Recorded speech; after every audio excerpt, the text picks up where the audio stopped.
존재의 다양한 의미. 이제 하이데거의 존재에 대한 설명을 들어보자. 존재는 존재자를 존재자로서 규정하는 존재자가 각기 이미 그것으로 이해되어 있는 것이다. 존재자의 존재는 또 하나의 존재자가 아니다. 존재는 존재자의 발견과는 본질적으로 구별되는 나름의 고유한 제시 양식을 요구한다.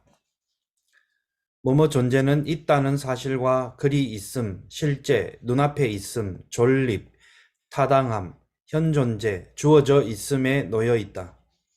우선 위에서 인용한 하이데거의 말을 제대로 이해하는 것이 중요하다.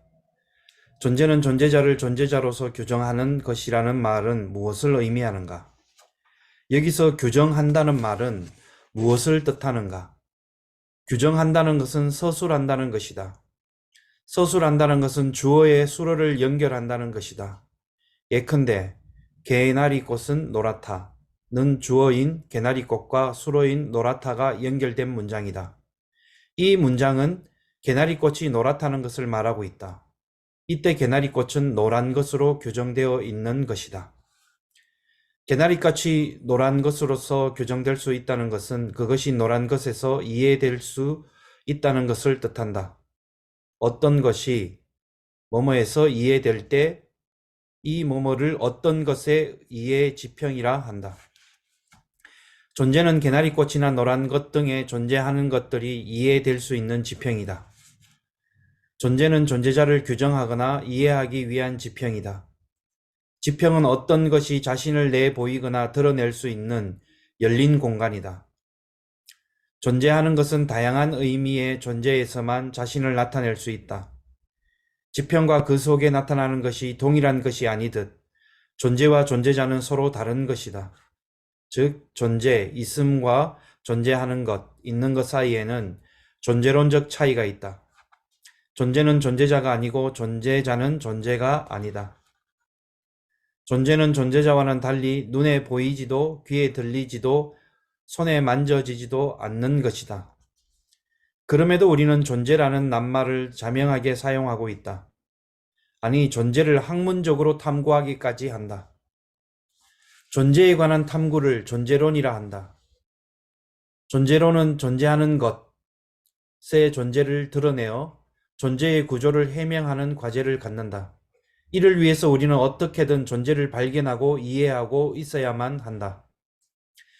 우리는 존재를 있다는 사실과 그리 있음, 그리고 실제성, 눈앞에 있음, 존립, 타당함, 현존재, 주어져 있음 등에서 발견할 수 있다.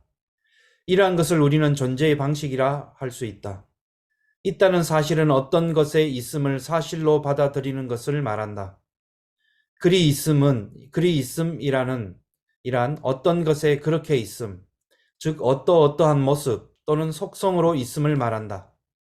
실제성은 우리가 감각적으로 경험할 수 있는 사물들의 존재 성격, 즉 한 사물이 실제적으로 있음을 뜻한다. 눈앞에 있음은 하이데거가 자신이 말하는 존재 성격으로서 사물이 관찰 대상으로서 우리들의 눈앞에 있다는 것을 뜻한다. 존립은 어떤 것이 지속적으로 있음을 일컫는다. 타당함은 어떤 것이 다른 어떤 것에 맞아떨어져 그 둘이 일치를 이루고 있음을 말한다. 현존재는 일반적으로 눈앞에 나타나 있음을 뜻하지만 하이데거 철학에서는 존재 일반을 이해할 수 있는 존재자의 존재, 즉 인간의 있음을 말한다. 주어져 있음은 어떤 것이 우리들의 감각에 주어져 있다는 것을 표현한다는 말이다. 물론 그 밖에도 존재를 뜻하는 많은 말들이 있다. 예컨대 이데아, 우시아, 에너게이아, 본질, 실존 등이다. 그래서 여기서 존재라는 말이 여기 하이데거의 문장부터 소개를 하면서 여러 용례들을 드러내고 있는데, 존재라는 말 자체가 아까 얘기했듯이 존재라고 하는 것과 존재나 실존이라고 하는 개념 또는 존재자라고 하는 개념, 이런 것들이 잘 구별되지 않고 다양하게 섞여 쓰고 있기 때문에 쉽지 않아요. 철학자들의 글을 읽어도 존재자라는 개념과 존재를 구별해서 쓰는 분도 있지만 구별하지 않고 쓰는 경우도 얼마든지 있기 때문에 하이데거식으로 얘기하려면 이 존재와 존재자를 구별해서 읽어야만 알 수 있다는 얘기예요. 근데 다른 철학자들은 그렇게 엄밀하게 구별해서 쓰지 않고 있을 가능성이 있죠. 그 마치 이런 것 같아요. 영국의 대상관계 이론가들이 팬터시라는 말을 사용할 때 PH 팬터시를 써요. 근데 미국의 정신분석가들은 그냥 팬터시, F 팬터시를 쓴다는 얘기예요. 그래서 환상이라는 말을 쓰는데 미국 사람들은 이게 의식적인 환상이냐 무의식적인 환상을 구별하지 않고 그냥 팬터시라는 용어를 쓰는데 영국의 대상관계 이론가들 중에는 뭐 다 그렇다고 제가 조사해본 바는 아니지만 대부분 PH 팬터시를 무의식적 환상이라는 개념으로 써요. 그래서 엄밀하게 F 팬터시가 아니라 우리는 PH 팬터시를 씀으로써 무의식적인 환상이라는 것을 디파인에 쓰고 싶어 한다는 얘기예요. 그래서 미국 사람의 글을 읽을 때 이 F 팬터시를 썼을 때 영국 정신분석가가 얘기하는 PH 팬터시 의미인지 의식적 팬터시 우리 백일몽 같은 것도 팬터시라고 하는데 무의식적인 팬터시도 그냥 팬터시니까 뭔가 이걸 다른 용어로 쓰고 싶어 하는 거죠. 이런 게 말하자면 이 하이데거가 다사인이라고 쓰는 것도 비슷한 거죠. 자인이라는 존재에 대해서는 그동안에 여러 용어로 쓰여왔기 때문에 본인이 어떤 얘기를 하더라도 사람들이 이렇게도 해석하고 저렇게도 해석할 수 있기 때문에 자기 생각에 독자성을 확보하는 방법이 없는 거죠. 그래서 새로 용어를 만들었다는 얘기예요. 그래서 내가 디파인하는 대로만 내 글을 읽을 때는 다사인은 이렇게 이해하십시오. 그래서 다른 모든 사람들이 이 다사인이라는 말을 이해 못하는 게 맞아요. 그래서 여러분들이 내가 왜 이런 걸 모를까라고 여러분을 탓할 이유가 없다는 얘기예요. 이 다사인이라는 용어는 하이데거가 디파인한 말이기 때문에 하이데거에 물어보지 않고는 알 수가 없었는 얘기예요. 근데 꼭 그 용어로 써야 되느냐? 그런 건 아니고 그냥 그렇게 이름을 붙였어요.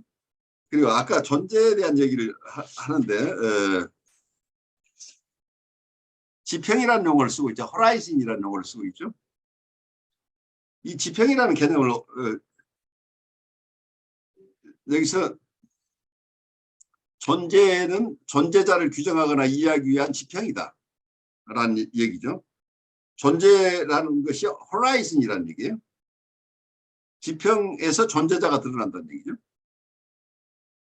그래 우리가 보이는 것은 존재자가 드러나도록 하는 것은 이 지평이 있기 때문이다. 이 지평이 본질이라고 지금 보고 있잖아. 이게 우리 눈에 띄고 있지 않은 그 지평이 있기 때문에 물건을 어떤 존재자를 볼 수 있다는 이런 개념을 하고 있는 호라이즌이라는 말이 우리 불교 하시는 분들 이거 허공이라는 말을 가끔 써요. 허공이 있어요, 없어요? 허공이 없다면 여러분들이 구름을 볼 수 있나요, 없나요? 여기에 화재가 일어났어요. 어떤 캘리포니아의 산악 전체가 다 타버리고 수없이 많은 집들이 탔는데 허공이 탔나요, 안 탔나요? 허공은 손상을 입었나요, 입지 않았나요?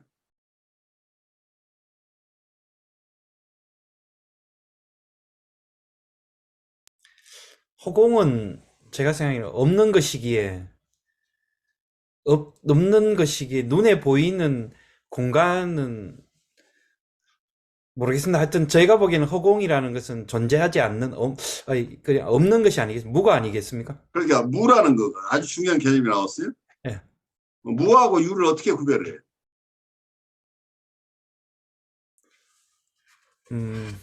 눈에 보이는 것과 보이지 않는 것. 그러니까 눈에 보이는 것은 무엇 때문에 보여요? 보편적이 않는 것? 아니, 눈에 보인다는 건 빛이 있기 때문에 보이죠.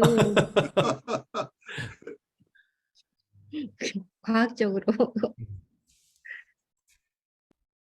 근데 수평선이나 지평선이 없다고 생각하면 우리가 물건을 볼 수 있나요?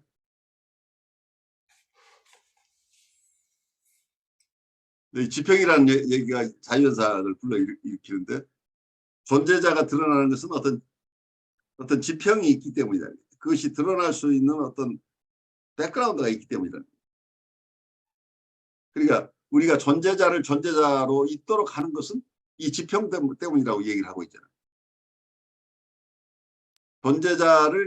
존재는 존재자를 규정하거나 이해하기 위한 지평이다. 이런 얘기를 하고 있죠. 그래서 무와 유의 얘기가 단순한 얘기가 아니에요.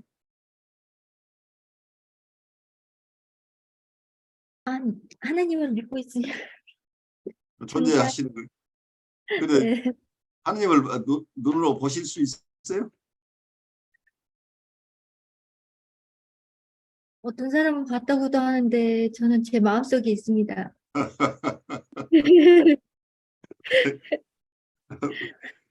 그러니까 그것도 지평인가요?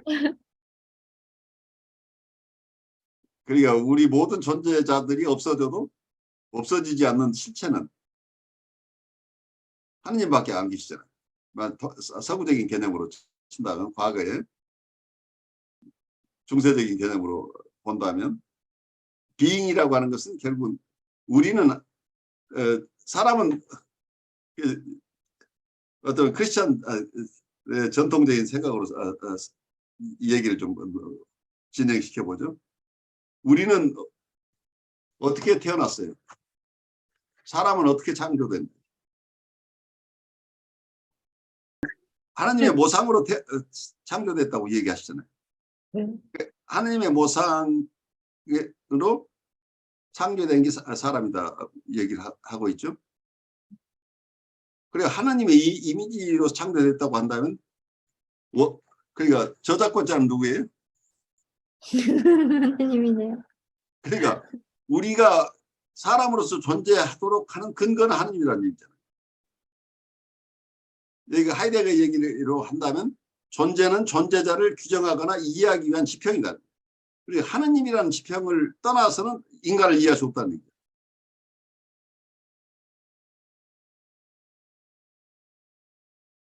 그리고 또 다른 쪽에서 본다면 사물은 누가 창조한 거예요?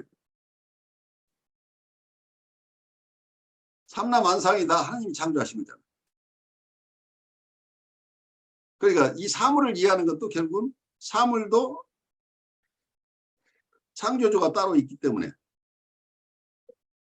사물 자체에는 본성이 없잖아요. 그러나 실체는 유일한 실체는 하느님이라는 얘기가 되는 거죠. 비잉은. 그게 본질이 아니라는 얘기죠. 우리는 유한한 존재들인데 이 유한한 존재들은 피조물이기 때문에 우리의 본질은 궁극적인 실체에는 궁극적인 존재에는 한 분밖에 안 계시다. 그런 점에서 창조주 하느님이다라는 얘기를 할 수 있는 거죠.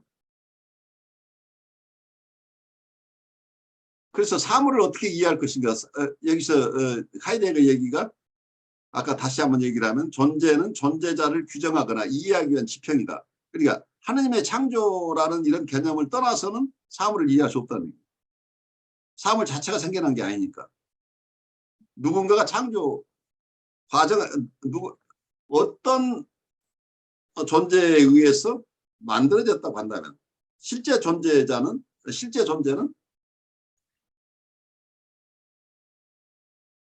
이 크리에이션의 원초적인 어떤 원천이 있을 거란 얘기죠. 이런 개념을 가지고 있는데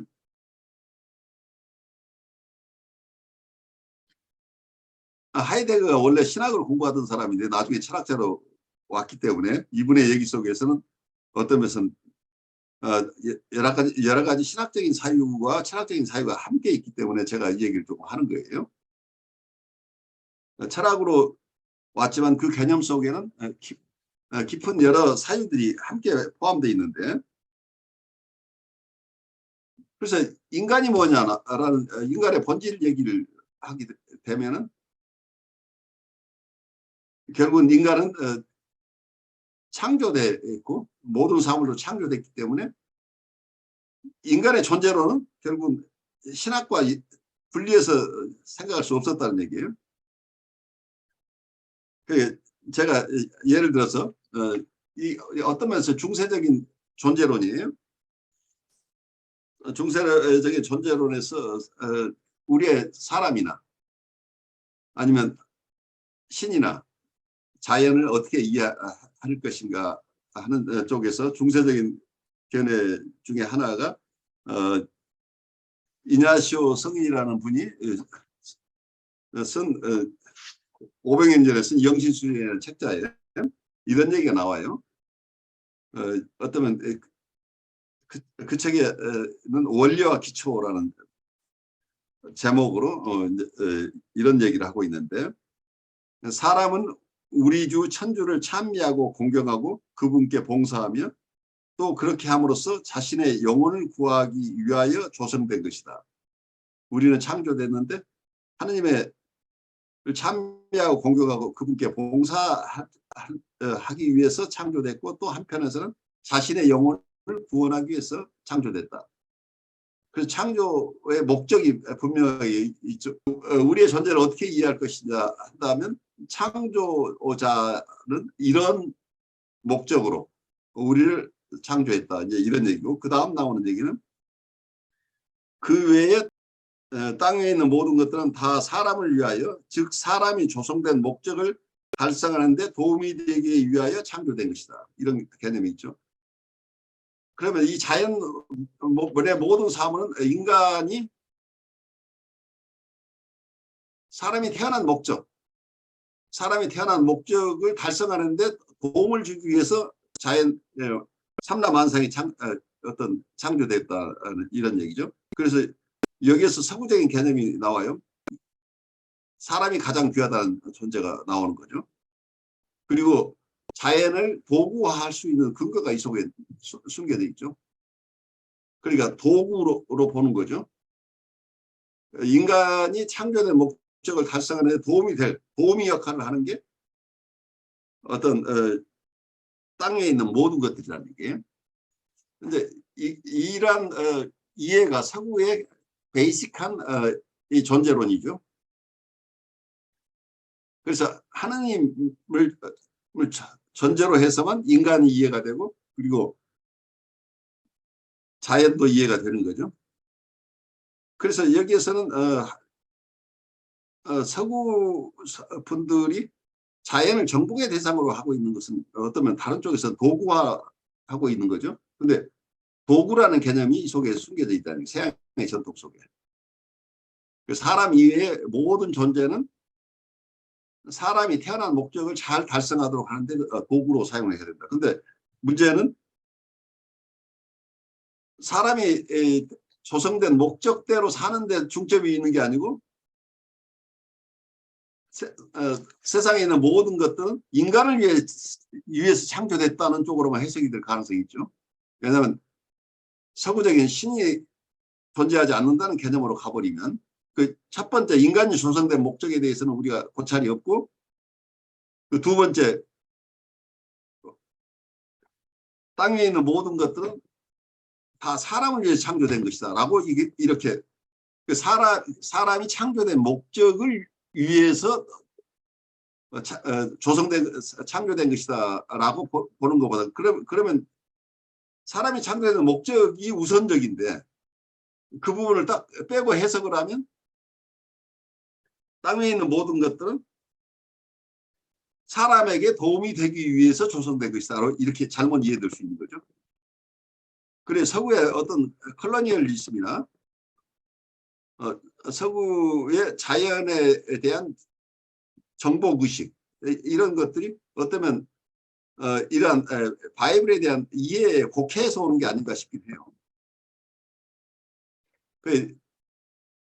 우선 이러한 전통적인 크리스천 어떤 존재론들은 인간이 하느님이 조성해준 목적에 따라 산다는 게 첫째인데,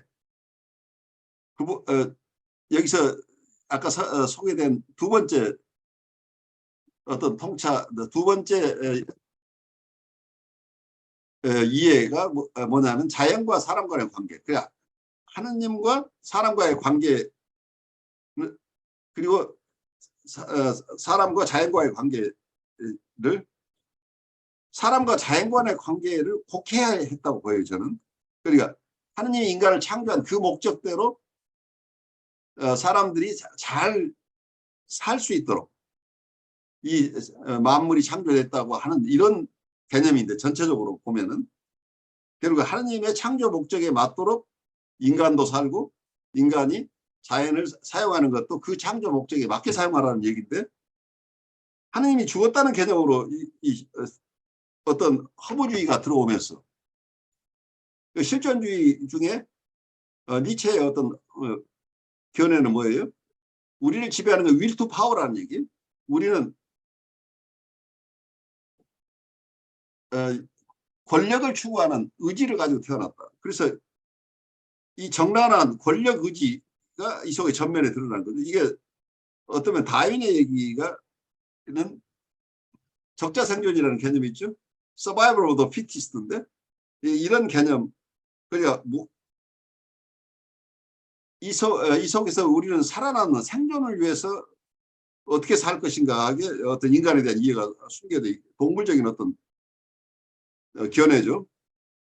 적자생존이라는 것. 그리고 도덕률이라고 전혀 상관이 없이 각자가 자기 존재를 보존하기 위해서 살아간다 하는 이런 개념이나, 어떤 니체가 봤던 will to power라고 하는 것도 내가 권력을 쥐기 위해서 하는 것은 다 적합하다는 이런 허무주의로 가버릴 가능성이 있는 거죠.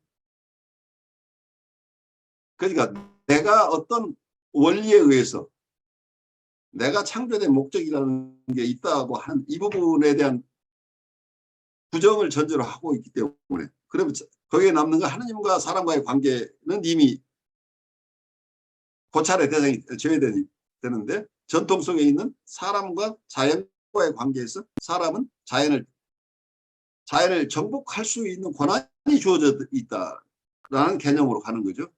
모든 피조물을 인간을 위해서 봉사한다고 하는데, 원래 개념은 인간을 위해서 봉사하는 게 아니라 인간이 하느님을 위해서 잘 봉사할 수 있도록 하는데 도구로 사용하라는 얘기인데, 결국 하느님을 위한 도구로 사용해야 되는데 그게 아니고 인간을 위한 도구로 사용하고 있다는 얘기죠. 그래서 어쩌면 하이데거 사상 속에서도 지금 우리가 공부를 하면 이 도구라는 얘기가 나와요. 인스트루먼트. 그 자연을 이해할 때 우리 눈앞에 있는 사물이라는 개념, 그냥 우리가 보면은 여기에 지나가다 보면 나무도 있고 풀도 있고 그런 존재가 있는데, 내가 매일 사용하는 여러분의 핸드폰, 아니면 여러분들이 매일 사용하는 또 어떤 것들이 있을까요? 여러분 자동차도 그렇죠. 거의 그냥 나의 도구로서 사용하는데, 만약에 여러분이 핸드폰이나 여러분이 귀중하게 생각하는 만년필이나 이런 거, 만년필이나 핸드폰이나 이런 것들이 그 기능을 제대로 발휘하고 있을 때, 내 도구로서 역할을 하고 있을 때는 우리 눈에 띄지 않죠. 그 자체에 우리가 관심을 갖지 않아요. 그냥 도구는 그냥 그대로 우리가 사용하는 거니까. 그런데 어느 순간에 이 도구가 망가지거나 망가지지 않더라도 잃어버렸거나 이럴 때 그 도구에 대한 생각을 우리가 하게 되는 거죠. 그래서 이 세상에 있는 사물을 이야기할 때, 내 도구로서 사용할 때는, 도구로서 기능을 제대로 발휘할 때는 손 안에 있음이라는 개념을 써요. 손 안에 있다는. 또 하나는 그냥 나하고 관계가 없을 때는 그냥 눈앞에 있습니다. 이런 개념을 쓰고 있는데, 이 이 도구라는 개념이 이제 전면에 드러나서 그 도구에 대한 얘기들을 앞으로 하게 될 거예요. 그러니까 인간이라는 사람이라는 존재가 현 존재라는 개념, 다사인이라는 개념을 사용해서 우리는 우리 스스로를 우리가 누구인가에 대해서 질문을 할 수 있는, 우리의 존재에 대해서 질문을 하는 이런 의식을 가진 존재로 사람을 두고 있는데, 사물은 내 눈앞에 있거나 혹은 내 도구로서 사용되는 이런 두 가지 개념을 가지고 크게 나눠요. 일반 사물들을. 그래서 이 속에 있는 게 어떤 도구라는 개념인데, 이 개념은 어떤 면에서 아까 제가 소개해드린 인간과 어떤 자연, 어떤 사물들 간의 관계에 대한 이해하고 아주 맞물려 있기 때문에, 제가 아까 이냐시오의 어떤 원리학 기초를 설명드린 이유가 이런 서구적인 배경, 특히 이 얘기는 원리학 기초는 바이블을 기초로 하고 있기 때문에 신학적인 어떤 배경이에요. 이 신학적인 배경을 중심으로 서구인들이 오랫동안 사고해온 거죠. 그런데 그 사고가 어떤 면에서는 실존주의나 실존주의가 특히 허무주의로 이해되고, 포스트 모더니즘 속에서 모든 것이 상대화되면서 어떤 것을 선택하거나 그 가치의 차이가 없다. 그러니까 각자가 이 실존주의가 자기가 생각하는 대로 행동하는 것 자체가 실존주의라고 이렇게 그냥 나이브하게 순진하게 그냥 이렇게 받아들여 버린다면, 내가 하고 싶은 대로 하는 것이 어떤 사회의 기준대로 하지 않고 자기가 독자적으로 판단해서 하는 거면 다 이거 실존주의 삶이다. 그런데 내가 어떤 것을 선택하거나 거기에는 이것을 어느 것이 옳고 그르다는 기준이 없다고 이렇게 판단해 버린다. 그래, 어떤 것을 선택하거나 기준이 없다고 한다는 얘기는 그 속에는 어떤 기존의 가치 기준이 사라진 상태를 얘기하고 있죠. 그러니까 실존주의가 허무주의로 갔을 때의 어떤, 그리고 포스트 모더니즘이 극단적인 상대주의로 갔을 때의 어려움이에요. 그런데 이러한 극단적인 상대주의가 지금 20세기, 21세기를 사는 우리에게 엄청나게 영향을 미치고 있는 거죠. 그래서 가치 기준이라는 게 사라진 상태에서 사람들이 살아간다고 하면 미체적인 사고방식밖에 있을 수가 없다는 얘기예요. 윌투 파워예요. 각자가 권력을 얻는다. 권력을 통해서 금력도 얻고 사회적인 지위도 얻고, 이런 쪽으로 인간을 이해할 것이냐. 그래서 어떤 실존주의의 선구자 중에 하나인 니체적인 사고방식이 우리 사회를 지금도 지배하고 있지 않느냐. 그래서 기존의 가치 기준이 붕괴된 상태에서 우리가 합리적이거나 휴머니스틱한 사고를 할 능력을 상실하고 있는 게 아닌가 하는 어려움이 있어요. 제 생각을 조금 말씀드렸는데 여러분 생각은 어떤지 조금 나눠보죠. 많은 사람들이 세상이 막 너무 어지러워. 그래갖고 막 점점 궁금해하면서 세상이 어떻게 지구가 망할 것 같아. 뭐 이렇게 막 이렇게 걱정이 될 때가 있잖아요. 있죠. 네네. 그냥 가만히 있다가 좀 이거 이상한 거 아니면 이럴 때 있잖아요. 그럴 때 이제 좀 아는 척하는 사람들이 이렇게 얘기를 하죠. 대부분이. 네. 네 자리에서 네 역할만 잘하면 돼. 네 자리에서 네가 할 역할만 잘하면 돼. 이 말을 다 대부분이 한다고요. 근데 네 역할, 어떤 것이 네 역할이냐에 대해서 기준이 있냐니. 그러니까요. 그래서 그게 그렇게 말하면 안 될 것 같다는 생각이 드는 거예요. 그건 너무 무책임한 말인 것 같아요. 그거가 틀린 말은 아니, 아니지만, 근데 굉장히 무책임한 말로 이렇게 이해될 가능성이 충분히 있는 거죠. 네, 근데 그거를 마치 철학적인 것이냐. 근데 그게 바로 이 극단적 상대주의나 기존의 가치의 붕괴를 가지고 올 수 있는 이게 포스트 모더니즘의 사고인 것 같다는 생각을 요즘 들거든요. 네. 그래서 내 자리에서 내가 하는 건 당연하죠. 내 자리에서 내가 내 일을 하는 건 당연하지만 그래도 깨어 있어야 되지 않을까.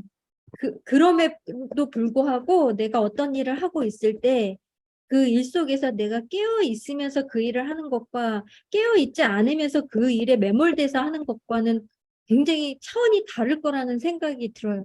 그래서 교수님 말씀 들으니까 그런 생각이 많이 듣고 또 하나는 아까 눈앞에 있음과 손 안에 있음을 사물로 말씀을 하셨는데 핸드폰이나 이런 차로 근데 이 몸도 마찬가지인 것 같아요.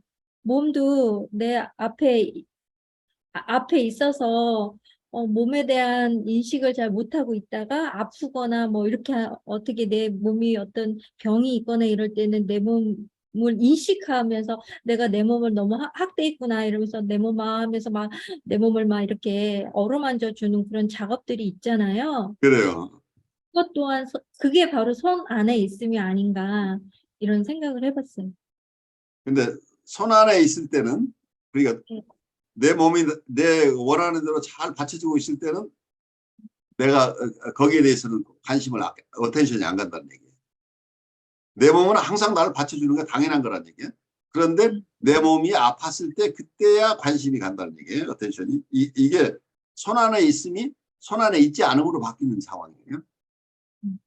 근데 이건 둘 다 관계에서 일어나는 것들이죠. 손 안에 있을 때는 내 도구로서 잘 활용되고 있을 때는 우리가 거기에 대해서 가치를 거의 부여하지 않는다는 얘기예요. 거의 당연히 당연한 거라고 보는데 그 당연히 깨어졌을 때 비로소 아 이게 나에게 중요한 거라는 생각이 들어서 왜 이런 일이 일어났을까 하고 생각하게 된다는 얘기죠. 손 대부분. 안에 있음하고 눈 앞에 있음과 손 안에 있음은 같은 건가요? 그건 다른 개념인데 앞으로 공부해야 되는데 그냥 네. 눈앞에 있음이라고 하는 건 그냥 내가 특별하게 내 도구가 아닌 상태에서 우리는 많은 사물들이 있잖아요. 나하고 그렇게 크게 직접 연결되지 않은 상태에서 지나가면서 이런저런 사물들 만나잖아요. 그냥 내 눈앞에 있지만 내 특별하게 관심이 있는 건 아니죠. 내가 직접 연결되는 것은 아니죠.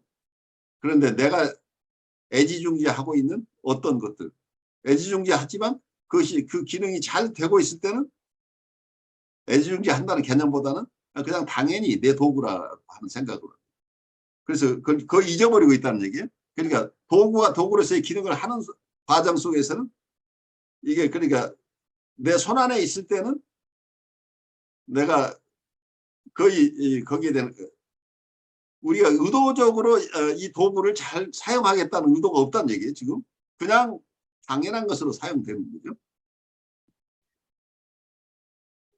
그런데 이제 이 도구가 어떻게 사용되느냐는 이제 이론은 예를 들어 여러분이 분필을 가지고 있으면 블랙보드가 필요하죠. 화이트보드나 분필이 있다고 하는 건 분필은 어떤 뭘 쓰기 위한 어떤 관계 속에서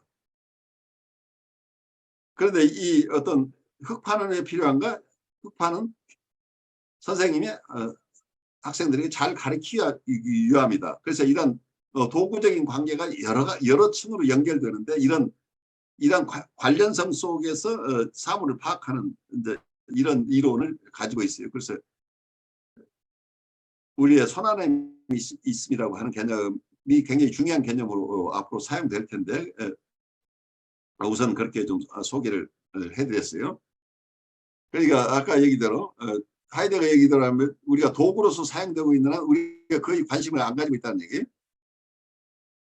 그러니까 인텐셔널리티라는 말이 현상학에서는 굉장히 중요하게 사용하는데 어떤 지향성이라고 하는 것 우리가 마음을 어디에 두고 있을 때 지향성이 생기잖아요. 인텐셔널리티라는 게.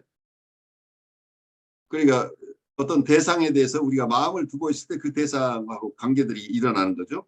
대상의 파악이라는 거 하는 것도 우리 마음 속에서 어떤 지향성이 있어야 그 파악이 되는 거니까. 근데 그런 쪽에서 현상학 얘기를 하는데 이 하이데거 얘기를 듣다 보면 대상이 내 손 안에 있을 때, 내 도구로서 기능을 잘하고 있을 때는 내 의식이 안 들어오잖아요. 그러니까 어떠면은 하이데거가 하는 얘기는 프로이드하고 전혀 다른 얘기를 하고 있는 것 같은데 사실은 이 전의식적인 행위이거나 무의식적인 행위잖아. 하이데거의 손안에 있음이라고 하는 개념이나 눈앞에 있음이라고 하는 개념을 깊이 보면 우리는 우리 삶을 의도하고 기획하고 항상 생각으로 사는 게 아니란 얘기예요. 그러니까 사고 중심의 어떤 철학관에서 큰 변화가 일어나고 있죠. 존재 중심으로 가고 있는 거죠. 인식론에서 존재론으로 가고 있는 거죠. 우리는 어떤 존재로서 행동하면서 살고 있지. 우리는 매일매일 일어나면 무슨 어떤 액션들을 하고 있지. 행동을 하고 있잖아. 오늘 학교 가야 돼. 그럼 빨리 밥 먹고 신발 신고 가방 들고 버스 타고 전철 타고 학교에 가서 일을 해요. 그러니까 우리는 아침에 일어나서부터 행동을 하고 있잖아. 그게 행동하고 있는 내란 말하자면. 내가 근데 오늘 어떤 인식론 중심으로 하게 되면 오늘은 내가 학교를 가야 돼. 학교를 가야 되는데 오늘은 어느 쪽으로 학교를 갈 거야. 버스는 몇 번을 타고 지하철은 몇 번을 타고 몇 시쯤에 학교에 갈 거야. 이렇게 마치 우리가 하나하나 계획해서 사는 사람처럼 우리가 인식할 가능성이 있는 거예요. 현상학적으로만 이해를 한다면. 그러니까 우리를 띵킹띵이라고 한다면 우리는 생각하는 물건이라고 한다면 우리는 생각한다, 고로 존재한다 이렇게 생각한다면 우리 존재 자체는 생각하는 거다. 생각 중심으로 인간을 이해하게 되면 마치 우리는 모든 일들을 우리가 의식적으로 어떤 지향성을 가지고 생각하면서 계획해서 사는 것 같다는 얘기예요. 그런데 하이데거가 보니까 이걸 뒤집었어요. 그게 아니야. 우리는 대부분 특별한 생각 없이 이 세상을 사는 방법, 그러니까 이 세상에 던져졌을 때 그 속에 사는 질서에 따라서 나는 그냥 살아가고 있는 거라고. 그러니까 이게 비본래적인 자아라는 개념이 이제 여기 들어오는데 내가 특별히 실존적인 결단을 하거나 내가 선택한 게 아니고 이미 사회에서 세상 사람이 다 아는 방법으로 내가 사는 거예요. 이럴 때는 나는 사람들이 어떻게 해야 되고 어떤 말을 해야 되고 여러분이 결혼식에 가면 어떻게 사람들에게 축하해 줘야 되고 어려운 일을 당한 분을 방문했을 때는 그분에게 어떻게 얘기해야 되는가 이미 사회적인 규범들이 있죠. 그 속에서 그냥 나는 그걸 따라갈 때는 내가 크게 부딪히지 않고 그대로 따라가는 거죠. 그런데 어느 순간에 내가 선택을 해야 된다고 한다면 이때 이제 실존적인 결단들이 필요한 순간들이 오는데 이런 자기의 선택을 해야 될 때 선택하지 않고 그냥 계속해서 자기는 세상이 원하는 대로만 살아버린다고 한다면 자기가 가지고 있는 자유의지랄지 선택권이랄지 이런 것을 생각하지 않고 산다는 얘기예요. 그래서 본래적인 자아로 살지 않는다는 얘기예요. 근데 문제는 어려운 것은 뭐냐면 본래적인 자아로 사는 건 좋은데 본래적인 자아라는 개념이 그러면 이걸 트루셀프라고 볼 거냐 참자아라고 정신분석 쪽에서 참자아라는 개념이 들어오는데 트루셀프라는 개념을 인정하면 실존적인 결단이 안 돼요. 그러니까 내가 참자아가 있었던 게 아니고 지금 이 순간에 내 본질을 형성해 나간다고 봐버리니까 지금 내가 선택해서 내 삶을 결정해 나간다고 보는 이런 하이데거적인 관점에서는 이미 나한테 어떤 구체적인 뭐라고 할까요? 참자아라고 하는 것 자체가 이미 형성되어 있는 것은 어떤 걸 전제로 하잖아요. 내 안에 내가 참자아라고 하는 것 자체가 내 실존적인 결단하고 맞지 않는 거잖아요. 내가 어떤 모습을 살 것인지가 확실한 기준이 없단 말이죠. 실존주의에 의하면. 그래서 실존주의를 우리가 함부로 그대로 신봉하기 어려운 이유가 이런 거죠. 우리가 원래 내 모습이 있어서 그 모습이 잘 발현하도록 한다고 하는 이런 개념을 정신분석 쪽에서는 꽤 사용하고 있는데 이 실존주의가 철저하게 실존적으로만 이해가 되면 이미 내가 가지고 있는 관념 자체도 내 실존적인 결단을 방해하는 걸 그러니까 기존의 어떤 것도 나를 제약하지 않아야 이게 완전한 선택이라고 보는 거라. 그러니까 어떤 것도 좋은 것, 나쁜 것이 따로 있는 게 아니고 내가 매 순간 선택하는 것으로 내 삶을 살아가는 것이 실존적인 삶이라고 이렇게 이해를 해버리면 여기에서 극단적인 상대주의와 만나게 된다. 이렇게 되면 내가 그때 선택하는 것이 다 맞는 거야. 내가 이렇게 사람들이 좋아하는 방식으로 꼭 선택해야 될 의무는 없다. 나는 가장 실존적으로 선택한다고 이 얘기를 하죠. 그래서 어떤 게 극단적인 실존주의 철학자들 중에 자살하는 사람들이 나오죠. 이 세상에 그게 가장 고통받고 사는 것보다는 그게 가장 실존적인 결단이야. 그래서 나의 가장 구체적인 결단은 내 죽음을 내가 알아서 결정하는 거다라는 쪽으로까지 갈 수 있는 거죠. 혼란스럽게 우리에게 다가오는 부분들이에요. 그 어떤 존재자가 드러나기 위해서는 이제 존재라는 어떤 지평선, 어떤 백그라운드나 어떤 미분화된 어떤 서브스턴스 혹은 매트릭스 이런 것이 이제 의식에도 똑같이 적용이 되는데, 그리고 이제 이 세상을 살아가는 사람을 살게 하는 힘은 무엇일까? 그리고 왜 사람은 자기의 존재에 대해서 생각을 하고 또 그러면서도 한편으로 이 사람이 생각하고 존재를 생각하고 하게 하는 어떤 생물학적인 백그라운드가 뭘까? 이제 사실은 이제 어렸을 때 그런 거를 이렇게 생각해 본 적이 있는데. 그래요. 원래 철학자가 되실 소질이 가지신 분인데. 그 모든 생명체는 자기 생명을 유지하려고 하는 그런 이제 경향이 있죠. 경향이 있는데, 그걸 우리가 보통 본능이라고 얘기하죠. 네, 이제 거기서 그럼 이 본능은 왜 생겼을까? 도대체 그 종족과 그 개체와 그 생명체를 계속 유지하는 이유가 뭘까? 어떤 이득이 있다고 하는데 그 이득이라는 건 다분히 사람적인 관점에서의 이득일 텐데, 그리고 그 이득이라는 것도 어떤 좀 더 자연적인 관점이나 혹은 무생물적인 관점까지 가면 어차피 그 원자가 그 원자고 그 분자가 그 분자인데, 도대체 왜 인간의 생명은 계속해서 생명 유지하는데 불리한 것을 회피하고 또 생명을 자꾸 유지하려고 하고 또 어떤 생명이든 영원히 가지 못하고 또 그러다 보니까 유사한 형태로 재생산해서 계속 이어가고 하는 이 과정에서 가만히 생각을 해보면 그 인간 같은 경우에도 그 DNA가 자기의 그 고유한 DNA가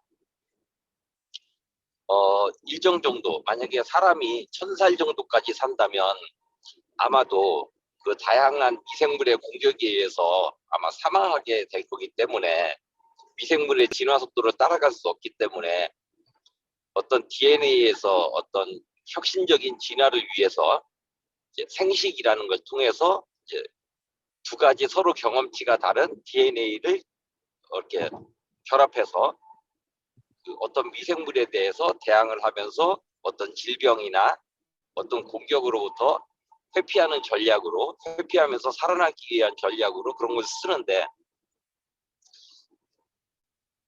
그 사람같이 이렇게 복잡한 생물이나 세포들 말고 어떤 굉장히 비교적 단순하게 생긴 생물이나 심지어 어떤 단세포 생물 같은 경우 이제 어떤 신경망이나 어떤 행동을 통제할 수 있는 어떤 신경 계통이 아예 없는 경우에는 걔네들은 생존을 위해서 어떤 전략을 취하나 어떤 방송에서 그걸 유심히 본 적이 있는데요. 걔들이 하는 방법은 단지 그 어떤 물리적인 법칙, 그러니까 예를 들어 삼투압이라든가 아니면은 이제 좀 발전했으면 어떤 특정 화합물, 화합물에 의해서 그 화합물을 인지하는 센서가 있고 해서 그 화합물에 따라서 어떤 화합물에 노출이 되면 자동으로 피하는 운동을 하게 되고 또 어떤 화학 물질에 노출이 되면 그쪽으로 접근을 하고 하는 이런 단순한 방식을 하는데 이것도 역시 그 어떤 단세포거든 그게 어떤 바이러스가 됐건 본인 자신들의 어떤 그런 생존을 위해서 그렇게 하는데 그 생존은 결국 걔네들도 역시 아무리 작더라도 DNA가 작동을 하는 것인데 도대체 이 DNA들은 왜 세포와 생명을 계속 살게끔 계속 생명을 유지하고 자기 생명을 위해 위협하는 것을 회피하거나 아니면 싸워서 이기거나 좀 더 극단적으로 보면 잡아먹거나 잡히거나 그러면 어떻게 보면 마치 어떤 알 수 없는 그 모든 거를 총괄하는 존재가 있어가지고 이런 거죠. 장난감을 2개 만들어서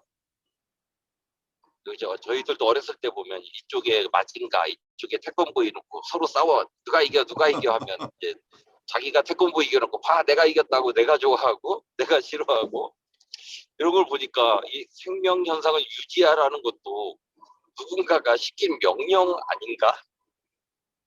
우리가 마치 실제 마징가는 그 의지가 없는데 마치가 의지가 있는 것처럼 우리가 행동을 하면서 마치 내가 마징가가 된 것처럼 이렇게 하듯이 어떻게 보면 우리가 생명 현상을 이렇게 이어가라고 하는 이것도 사실 그 DNA 입장에서 가만히 생각하면 별로 의미가 없는 건데 단지 화학 반응에 그냥 반응하는 것 뿐인데 그렇다면 생명을 이어가고 그게 아니더라도 DNA를 계속 보존하게 하는 이 어떤 의지 다분히 무슨 삼류 만화 같긴 합니다만은 분명히 뭔가 있을 것 같아. 이제 그거를 조금 더 현실에서 벗어나서 생각을 하다 보면 거기서 어떤 조물주의 개념을 창조해내는 거 아닐까. 그 이상 가면 그래서 나는 지금 살아있으나 죽어있으나 사실 이게 내 뜻이 아니잖아. 됐다면 내 뜻이라는 것도 결국 무언가에 의해서 강제로 주입되고 시키진 프로그램대로 움직이는 거잖아. 내 생각이라는 것도 내가 이렇게 생각을 하게끔 뭔가 어딘가에 프로그래밍 돼 있는 거잖아. 또 내 정서, 감정이나 이런 것들도 하면서 어딘가에는 프로그래밍이 돼 있어서 그 프로그램을 지금 나라는 유기체를 통해서 실행하고 있는 거잖아. 이런 생각을 하게 되었어요. 또 그러다 보니까 가만히서 봐. 이런 데서 내가 어떤 누가 시키는 대로 움직이는 것을 벗어나는 것을 자유라고 친다면 가만히서 봐. 그 자유라는 개념도 누군가 심어준 거지 않을까? 그러니까 정말 아무리 날뛰고 아무리 뭐 해봤자 부처님 손바닥 안에 있는 손오공처럼 어떤 절대적인 뭐에 의해서 그 프로그램이 그냥 실행되고 있는 과정이 아닐까. 아까 다윈의 진화론을 생각하다가 참 내가 예전에 이런 생각을 한번 한 적이 있었지라는 생각이 들어서 한번 말씀을 꺼내봤습니다. 중요한 얘기를 하고 있어요. 말하자면 이런 얘기로 조금 바꿔서 설명을 해본다면 여러분은 태어난 적이 있어요, 없어요? 사실은 없다고 해야 되죠. 여러분 안에 여러분 것이 있어요, 없어요? 네, 저도 거기에 대해서 사실 아무리 생각해봐도 없는 것 같은데 라는 생각을 하고 있습니다. 그러니까 여러분의 몸은 뭘로 이루어졌어요? 유기물이죠. 그러니까 그 유기물은 어디서 왔어요? 유기물에서 왔다고 배웠습니다. 그러니까 어떤 부모를 통해서 왔지만 그 우리의 몸 자체도 몸을 구성하고 있는 것은 우리의 원소는 뭔가 어쩌면 거기 우리는 물과 철과 뭐 여러 가지 몇 가지로 우리 원소를 구별하고 나면 여러분 몸에 물이 있고 뼈가 있고 이것이 원래 내 게 아니잖아요. 그래 여러 가지 자연에 있던 것이 조합돼서 내가 된 거잖아요. 그러니까 내가 원래 있어가지고 이런 것을 가져온 게 아니고 자연에 있던 여러 가지 것들이 모아져서 불가에서는 오온이라고 그러는 것 같아요. 이게 모아져서 이게 내 몸이 됐어요. 여러분의 마음 안에 있는 것은 여러분 것이에요? 아니에요. 마음 안에 이러저러한 생각들이 내 것일까요? 아니면 내가 태어났을 때부터 누군가가 주는 것을 내가 받아들인 걸까요? 이제 이런 얘기들은 이제 불가의 스님들이 하시는 얘기인데 내가 원래 나라고 할 만한 것이 내 안에 하나도 없다고 한다면 내가 없다는 얘기잖아. 내 자아가 없다는 얘기야. 근데 우리는 내가 있다고 생각하고 산다는 거야. 그 어느 스님은 이렇게 자동차는 자동차 아닌 것으로 다 구성됐다고 얘기해요. 자동차 부품으로 구성됐잖아요.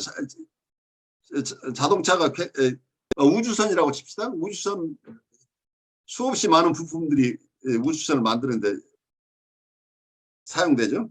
그래서 우주선 안에는 우주선이 따로 있는 게 아니고 우주선 부품들만 들어있는 거잖아요. 우주선 부품들로 가득 채워놓고 이걸 우주선이라고 우리가 부르고 있어요. 그래 원래 이걸 해체하고 나면 남는 게 뭐예요? 그냥 부품이 돌아가는 것이고 원래 우주선은 없었던 거잖아요.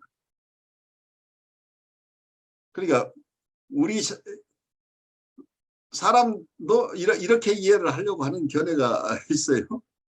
그러니까 나라는 게 원래 있었던 게 아니라는 얘기죠. 물이나 불이나 쇠나 뭐 이런 그걸 화학자들이 어떻게 부르건 여러 가지 원소들이 섞여가지고 나라는 몸이 됐고 그리고 내 주위에 있는 사람들의 많은 생각들을 내가 받아들이면서 내 생각도 생겨난 건데 이게 원래 내 생각이 아니고 주위에 있던 것을 모아놓은 거라고 한다면 내 몸도 원래 내 게 아니고 내 마음도 원래 내 게 아니잖아. 그래서 이제 이걸 하이데거 얘기를 하다 보니까 이제 여기까지 우리가 왔는데 그러면 내가 원래 없었던 존재면 내가 태어난 적이 없다는 얘기예요. 그러니까 여러분들이 해체돼도 내가 해체되는 게 아니잖아. 그래서 우리가 살아가는 삶 자체가 생로병사라고 보는데 나고 늙어가고 병들고 죽어간다. 이렇게 현상학적으로 보면 생로병사가 있는데 이걸 깊은 철학적인 사유를 하는 사람이 보면은 나라는 존재는 처음에 태어난 적이 없으니까 불생이라는 얘기예요. 그래서 우리가 죽는다고 하는 것도 죽을 주체가 없잖아. 태어난 적이 없는데 어떻게 죽어요? 그래서 불생불멸이라는 얘기예요. 그래서 생로병사가 불생불멸이라고 이렇게 말씀하시는 어떤 스님들이 있죠. 그래서 무하고 유를 어떻게 볼 것이냐 하는 근원적인 이슈들이에요. 무엇이 있고 없음이라는 게 그만큼 우리의 관념과 관련되기 때문에 어떤 우리의 삶 자체에 대한 어떤 퍼스펙티브죠. 우리를 어떻게 이해하느냐, 삼라만상을 어떻게 이해하느냐. 제가 잘 모르지만 어떤 스님들 하는 얘기를 제가 조금 들은 대로 좀 각색해서 말씀드렸고 또 하나는 크리스천 영성 속에서 우리의 존재들을 어떻게 이해하고 있는가 하는 얘기를 드렸어요. 그런 쪽에서 우리 정신분석 속에서는 셀프라는 개념, 이고라는 개념 이렇게 발달시켜서 구체적으로 보고 있는데 인간에 대한 이해를 아까 하이데거식으로 다사인이라는 개념으로 개별적인 존재자로서 이거 보고 이해할 수는 있는데 개별적인 존재자. 그러니까 이 현실에 이 세상에 던져져서 이 세상 속에서 뭔가의 가능성을 실현해 나가면서 계속 살아가고 있는 우리. 이 존재 자체는 우리 인신론자들이 얘기하듯이 어쩌면 데카르트가 얘기했듯이 우리는 생각하는 존재라고 하는 그런 개념만 가지고 파악할 수 없는 부분이 있는 거죠. 우리가 매일 어떤 생각에 의해서 사람을 하루하루를 오디너리 라이프 자체가 에브리데이 라이프 자체가 우리가 계획해서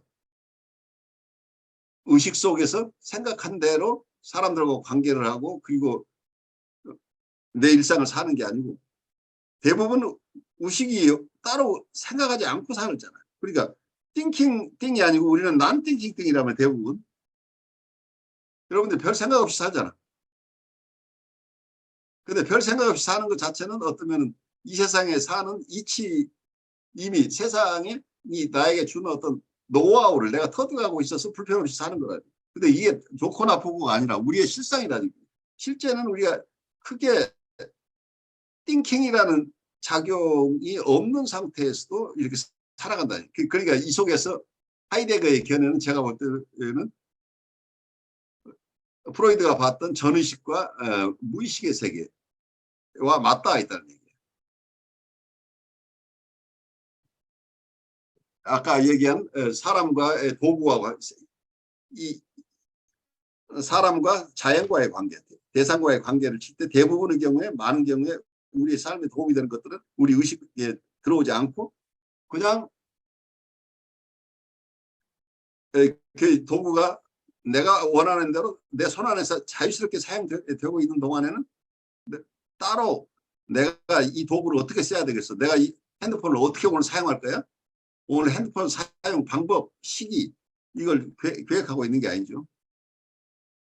그리고 내가 만년필을 가지고 내가 만년필을 언제 쓸 거야? 근데 어느 서류에 서명할 때면 자연스럽게 내 만년필을 내가 가져다 쓰고 있는 거고 오늘 날씨가 어떻게 돼서 그러면 자동적으로 핸드폰을 바라보게 되는 거잖아요. 사용하게 되는 거죠. 그러니까 이런 도구로서의 대상과의 관계라는 측면 이런 것들을 이해하는데 그래서 우리는 생각으로만 사는 존재가 아니란 이런 개념을 우리가 조금 더 철저하게 이해할 필요가 있더라고요. 그래서 생각하는 존재, 생각하는 생각하는 사물이라 인간을 생각하는 사물로 보는 이런 데카르트적인 사고에서 혁신적인 사고로 우리는 존재, 일상 삶 안에서 사는 나를 이해하는데 초점을 둔 어떤 다사인에 대한 이론을 하이데거의 어떤 획기적인 업적으로 보여요. 그럼 우리가 구체적으로 세상을 사는 내 모습 그리고 우리가 이 세상 안에서 대상과의 어떻게 교류하고 있는가 하는 것을 잘 들여다볼 수 있게 하고 있죠. 그런데 이러한 대상과 자기의 이해가 어떤 정신분석 쪽에서는 우리의 삶에 많은 것은 우리는 의식으로 사는 게 아니라 의식이 있긴 하지만 많은 경우에 무의식에 의해서 지배되고 있는 의식이라는 개념이 나오죠. 무의식이나 전의식과 교류하면서 살고 있어서 우리가 의식으로 생각하는 것은 굉장히 일부라는 얘기죠. 대부분의 우리의 행동이나 우리가 드러나는 모습이 많은 것들이 무의식이나 전의식에 의해서 결정되는 것이지 우리가 의식적으로 모든 것을 사유해서 생각하고 계획해서 행동하는 게 아니라는. 그러니까 말하자면 행동하는 것이 나라고 볼 수 있죠. 내 행동이 나라는 얘기 말하자면 생각이 내가 아니고 내 행동이 나라고 볼 수 있는 측면이 있죠. 내가 생각하고 살아가는 게 아니고 나는 그냥 내 존재로서 아침에 일어나서 세수하고 버스 타고 전철 타고 가는 이 행동 속에가 내가 살아있는 나의 모습이잖아. 이걸 다사인이라고 보았을 때 이 다사인은 매번 어떤 계획을 통해서 소프트웨어를 공급하는 이런 게 아니고 이미 이 속에서는 이 세상을 사는 일상 삶을 사는 어떤 그런 노하우를 가진 어떤 존재들이 살아가고 있다는 얘기죠. 그런데 어느 경우에 일상적인 삶에서 무언가가 큰 어려움이 생겼을 때 자기를 성찰하기도 하고 이웃을 성찰하기도 하고 대상을 성찰하기도 하는데 정신분석에서 우리가 얻을 수 있는 것은 대부분 무의식적으로 사는데 대부분 무의식이나 전의식에 따라 사는데 어떤 경우엔 그런 삶이 자기를 힘들게 하거나 이웃을 어렵게 하는데 내가 계속 사는 것은 내가 성찰하지 않은 삶으로 내가 그냥 행동하는 나로 사는 것은 뭐예요? 어쩌면 내가 미리 프로그램된 대로 사는 거니까 본능에 따라 사는 거라고 얘기를 할 수 있죠. 우리 아까 손대행님이 말씀하셨지만 우리는 뭔지 모르지만 어떤 방식으로 자기를 보존하기 위해서 아니면 종족을 보존하기 위해서 계속해 우리가 의식하지 않더라도 어떤 생명체는 자기 보존이나 종족 보존을 위해서 움직이고 있어요. 근데 이건 의식 활동이 아니고 대부분 무의식 활동이라고 볼 수 있는 거죠. 그런데 이런 무의식적인 삶 자체가 어려움을 가져오는 이런 상황에서는 무의식의 의식화가 필요하다고 하는 게 중요하죠. 그래서 어쩌면 의식의 세계 속에서 세상과 교류할 수 있는 영역이 넓어지면 우리가 좀 더 세상을 건강하게 살아갈 수 있는 가능성이 있는데 우리가 본능에 이끌려서 그대로 산다고 한다면 우리의 삶 자체가 어쩌면 이게 실존적인 삶이 아니고 비본래적인 삶이라고 할까요? 내가 어떤 결정을 하는 게 아니고 내 충동이나 내 본능대로 살거나 아니면 세상 사람들이 요구하는 방식으로 눈에 보이건 눈에 보이지 않건 세상 사람들이 원하는 방식으로만 계속 살아갈 것인가? 그럼 나는 어떤 가치가 있는 사람인가? 하는 측면에서 내가 인간답게 산다는 게 무엇인가? 내가 가치 있는 삶을 사는 것이 무엇인가? 라는 측면에서 본다고 한다면 그러니까 건강하게 산다고 하는 것을 프로이드는 병리적인 삶에서 벗어나는 것에 대한 이론을 대부분 발달시켰는데 그 이후에 정신분석에서는 건강한 자아나 건강한 대상관계를 어떻게 이루어 나갈 것인가 하는 측면까지 이렇게 본다고 한다면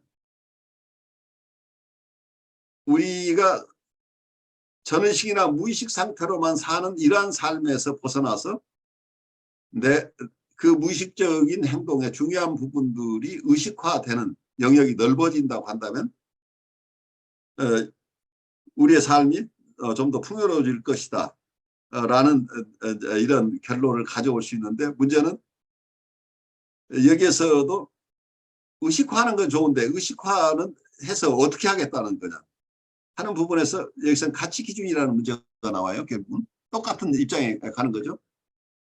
우리가 사람을 생물학적으로만 이해를 해버리면 인간은 어떻게 살아야 될 것인가에 대한 질문에 대한 답을 할 수 없어요.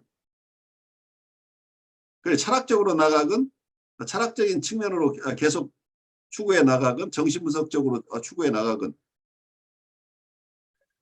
여기에 뭐라고 할까요? 양심이 문제나 컨션스 양심의 문제나 혹시 스피리추얼리티라는 이런 부분을 전혀 도외시하는 이론으로 가게 되면 우리가 의식화하는데 의식화해서 어떻게 했다는 거예요? 저 사람 공격하고 싶은데 욕구가 있어? 그럼 그 공격하면 되지. 좀 더 철저하게 공격하는 방법을 모색하는 사람도 있어요. 그런데 어떤 사람은 자기 양심상 저 사람을 내가 공격하는 건 저 사람을 해치는 거야. 그러면 안 되지 하면서 내 행동을 내 충동을 통제할 수 있는 사람이라고 한다면 이분은 어떤 가치 기준을 가지고 사는 사람이죠. 그래서 이런 가치 지향적인 삶을 살아낼 수 있는가가 큰 도전인 것으로 보여요.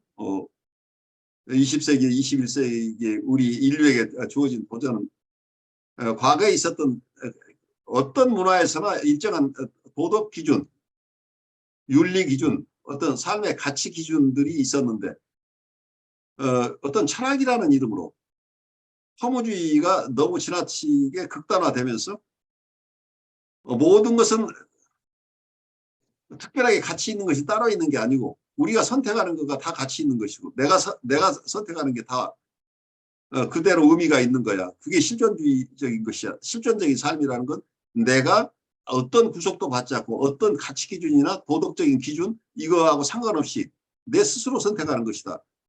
라는 쪽으로 가게 되면 구체적으로 이분이 인간다운 삶을 보장하는 것이 아니라는 점 때문에 이 부분에 대한 우리의 더 깊은 통찰이 필요하다고 보이는 거죠.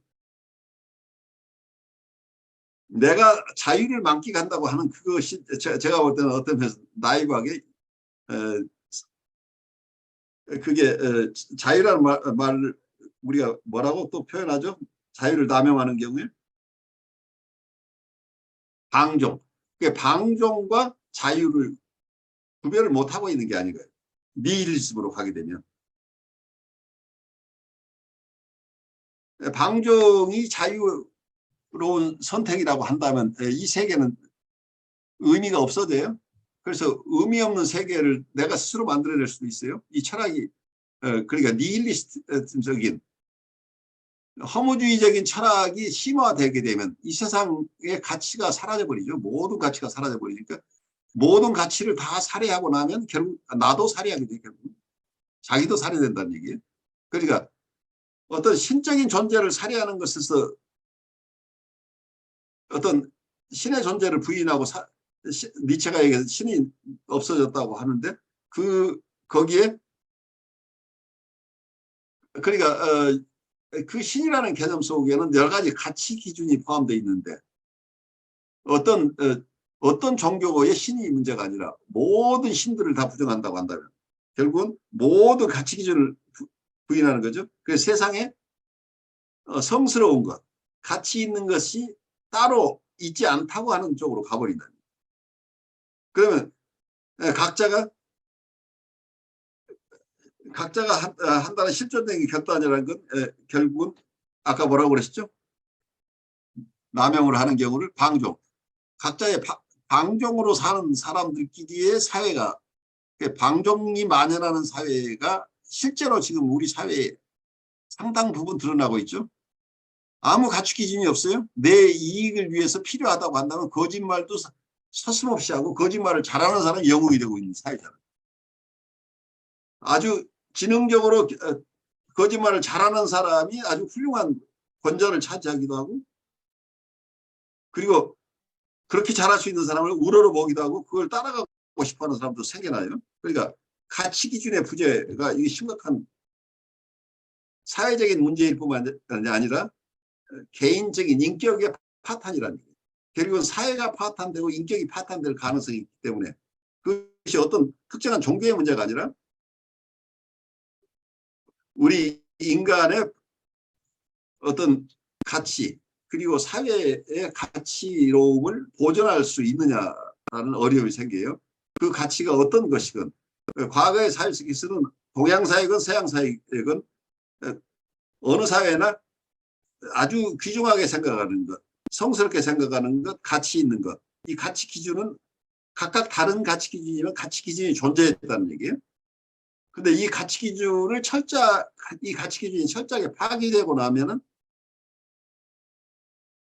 개인적인 어떤 인격의 붕괴와 사회적인 제도의 붕괴 이런 어려움들을 겪게 된다는 이게 안타까워요. 그래서 우리가 바른 철학을 한다는 것은 굉장히 중요할 것으로 보여요. 그러니까 철학이나 정신분석이나 영성이나 이 개개인의 인격을 고양시키고 개개인의 인격이 충분히 성장할 수 있도록 도와주고 그리고 사회가 건강하게 많은 사람이 공존할 수 있는 이런 철학이나 정신분석이나 영성 이것이 어떤 시대보다 더 요구되는 시기가 아닌가 하는 생각을 해봐요. 이 계속 들으면서 떠오르는 게 뭐냐면 그냥 이런 질문을 떠오르는 것 같아요. 과연 우리는 좋은 사람인가? 그렇죠. 라는 예, 그런 질문이 계속 머릿속에 반복되는 것 같거든요. 그러니까 존재라는 거나 또 말씀하신 우리 사회에서 거짓이 또 거짓된 자아가 꾸며진 자아가 또 기득권이 되고 또 그것이 또 정당화되고 또 어쩌면 그것이 진리처럼 바뀌어버리는 시대 속에서 던져지는 게 과연 우리는 정말 좋은 사람인가 이런 게 떠오르는 것 같았습니다. 네. 아주 귀중한 기본적인 통찰이죠. 우리가 좋음을 정말 필요로 하는 존재인 거예요. 많은 사람들이 그게 무슨 필요가 있어. 내가 잘 살면 되고 내가 권력을 가지면 되지. 엉뚱한 생각하지 마. 오히려 이렇게 사회는 얘기하고 있죠. 좀 나쁜 사람이 되면 어때? 내가 필요한 거 얻으면 되지. 이런 게 지금 깔려 있다는 얘기예요. 많은 경우에. 손 안에 있음에 대한 그런 생각을 좀 많이 했고요. 또 오늘은 두 분이 돌아오셨어요. 저 아주 가까운 분이. 그런데도 두 분 다 건강하셨거든요. 그냥 갑자기 트럭에 깔리셔서 한 분은 돌아가셨고 한 분은 병원에 그냥 뭐 뛰러 가셨다가 뇌졸중으로 심폐소생술 그냥 가신 거. 엊그저께 봤던 분들이거든요. 안타까운 일이죠. 네, 그런 거 보면서 우리 인간이란 삶이 무엇인가 웃으면 안 되지만 삶이 뭔가 도대체 내가 지금 현재 지금 내가 존재하고 있는 지금 나는 어떻게 존재해야만 되고 어떻게 살아야 되는가라는 생각을 그분들을 통해서 좀 생각했던 오늘이었던 것 같아요. 그래요. 아주 우리가 실존적인 사고를 하게 되는 것은 이런 아까 얘기대로 내가 정말 생각하지 않았던 루틴대로 살던 것이 그것이 단절되는 상황이죠. 내 가까이 있던 사람의 죽음 같은 것은 나의 죽음은 내가 인식할 수 없지만 이웃의 죽음을 보면서 우리가 사람은 무엇인가? 나는 무엇인가? 그리고 내가 이 세상을 떠난다면 그것은 어떤 의미가 있고 그리고 나라는 존재는 정말 사라지는 것인가 하는 여러 질문을 하게 되죠. 그래서 이 과정들이 필요하다고 얘기를 할 수 있는 비극적인 과정을 우리가 겪으면서 우리 스스로 깨어남을 체험해야 된다는 얘기죠. 결국은 우리가 이 세상을 떠날 때 이게 난 절대 죽어서는 안 되는데 죽는다고 발버둥 친다고 이게 사라질 것은 아닌데 내 죽음의 의미가 무엇인가? 어떤 영성가는 하나님의 터전과 사람의 터전은 같아서 우리가 죽는다고 하는 것은 어떤 그 생명의 터전으로 돌아간다고 한다면 결국은 우리가 태어난 곳으로 돌아가는 것이나 이런 의미를 부여할 수 있다고 한다면 우리가 절망하지 않고 어느 순간에도 담대하게 세상을 살 수 있는 힘이 있는데 우리는 죽으면 그만이야 라고 생각한다고 한다면 여기는 엄청난 절망이 같이 있는 거죠. 그래서 우리가 철학을 지금 공부하고 있는 것은 우리 삶을 어떻게 살 것인가, 우리 삶을 어떻게 이해할 것인가 근원적인 질문을 가지고 가는 과정이에요.